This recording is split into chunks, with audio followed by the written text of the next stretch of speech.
Hello everybody and welcome to the Boxing Locker. I am Matt Goddard, former professional boxer, now boxing coach, and I've titled this video something that's probably very inflammatory, but I'm starting to believe that it is 100% true. The reason I believe all elite boxers are on some form of PEDs in one way or another, cycling on and off, is that in every other sport, that seems to be kind of proven to be true. The very best, perhaps not at the time when it gets when they're winning their titles, but usually later on down the line, something gets exposed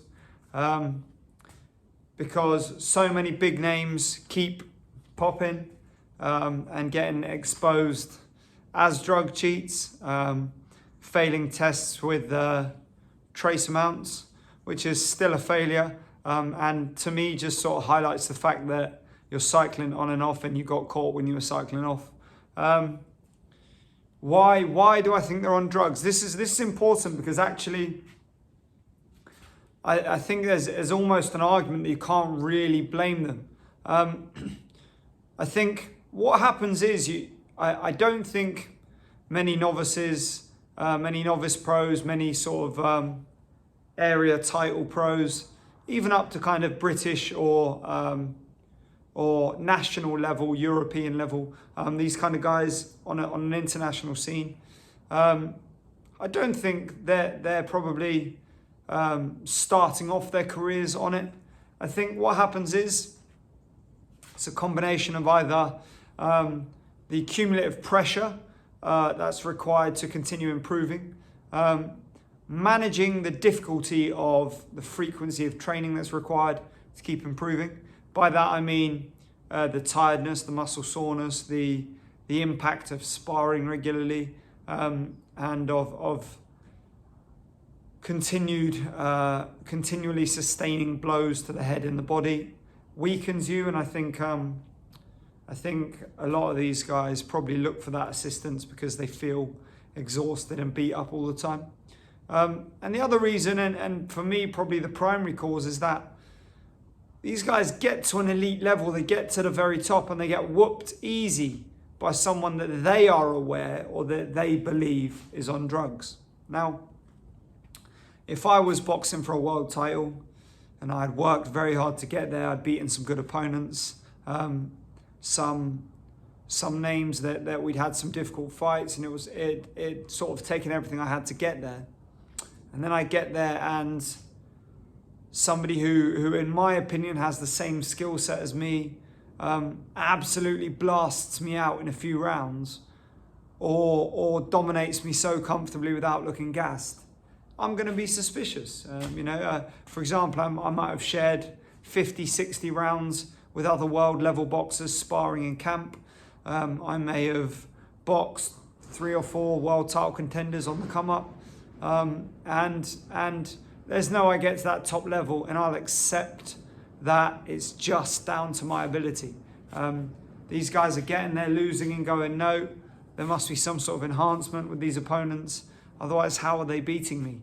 It's in your natural nature to lay blame elsewhere and look for some way to improve. And I think that's exactly what happened with Conor Ben.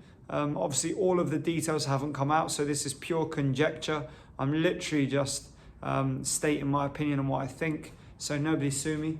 But I think he was cycling off and he got caught with trace amounts because the Cedric Paynoud fight showed to him that he didn't quite have enough and that he'd reached the stumbling block and he needed to look for some sort of enhancement to get past that. To enable him to train harder, to be stronger, to be faster, and to add a bit more power to his punches. And I think that's exactly what happened. Again, complete conjecture, but I would guess that Manny Pacquiao was taking PEDs at some point in his career. I think most likely during the time when Alex Ariza was working with him. Again, my opinion, conjecture, but I would say there was a period of time when Manny Pacquiao was putting people to sleep as a welterweight, even though he started his career as a flyweight or super flyweight. Putting people to sleep at welterweight who he had no place to be knocking out. And I think after Alex Ariza was kicked out of their camp by Freddie Roach, which is also something that makes me question why that happened, and all the other camps that he's been booted out of, I think it really brought that into question for me, and we stopped seeing him knock people out. I'm not disputing his boxing ability, by the way. Incredible boxer, incredible skill set, and a nightmare for anyone with that skill set. I just think that that's what gave him the extra power to do the damage that he was doing, and beating guys like Miguel Cotto, Margarito, just names that I don't think would have been easy nights for him any other time. All of the heavyweights, obviously, that we keep seeing pop, I mean, is a regular thing historically in the heavyweights. As far as divisions go, these are guys that will look for any advantage because, you may be in there against a 6'8", 20-stone bloke, and you need as much strength as you can get.